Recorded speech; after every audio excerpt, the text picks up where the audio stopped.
Have you ever wondered where your garbage goes? In the past, much of our garbage was disposed of in one of 7 region-owned landfills. Over time, these sites have been closed, and Durham no longer depends on landfills as our primary waste disposal option. Now, garbage goes to the Durham York Energy Center to generate electricity through incineration and to recover metals for recycling the garbage. This reduces the amount of material being sent for disposal. Even more importantly, our waste diversion programs such as recycling and composting are handling more and more. You might wonder, if a landfill is closed, why can't we just cover them with dirt and ignore them? There can be environmental concerns with landfills if they are not taken care of, because these landfills were built at a time before modern regulations were in effect. For example, decomposing waste produces methane, which is a greenhouse gas that significantly contributes to climate change. Plus, contaminants in the waste could leach into the groundwater or end up in rivers, wetlands, and lakes. So what does the region do at the closed landfills to keep our environment safe? Every site has its own customized monitoring plan and is managed to protect human health and the environment. In 2018, the region began an innovative project using landfill mining to improve conditions at the Blackstock landfill. What is landfill mining?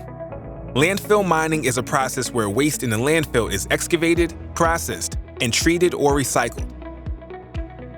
Mined waste that wasn't recycled was sent to the Durham York Energy Center and modern landfill sites for disposal, resulting in fewer gas emissions and removing the waste as a potential source of contamination.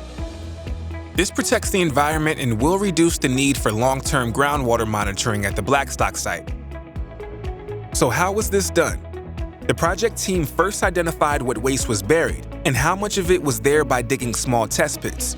Using technologies such as electromagnetic surveys and ground-penetrating radar, they were able to see what was in the ground. Once they knew what to expect, the crew removed the good soil from the area and put it aside for later. Then the process of excavating and separating the landfill's old waste began. All the dug-up ground and waste was put into a rotating trommel screen to sift out any soil. The remaining waste was physically separated into recyclable materials like tires, concrete, and scrap metal, materials that could be burned for energy, and other non-burnable inert materials like brick and ceramics, which are safe to landfill. Once all of the waste was mined, sorted, and taken away, the hole was refilled with the remaining soil.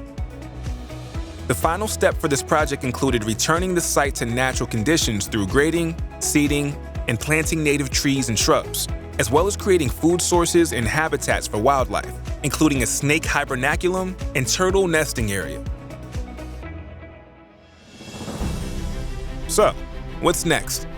Durham Region is committed to ensuring the safety of the community and our environment. In addition to regular monitoring, the region continues to look for better ways to manage the closed landfill sites under our care. Because waste doesn't disappear, it needs to be managed responsibly. It's important to remember that how we choose to manage waste today impacts the future. Residents are encouraged to rethink, reduce, reuse, recycle, and compost.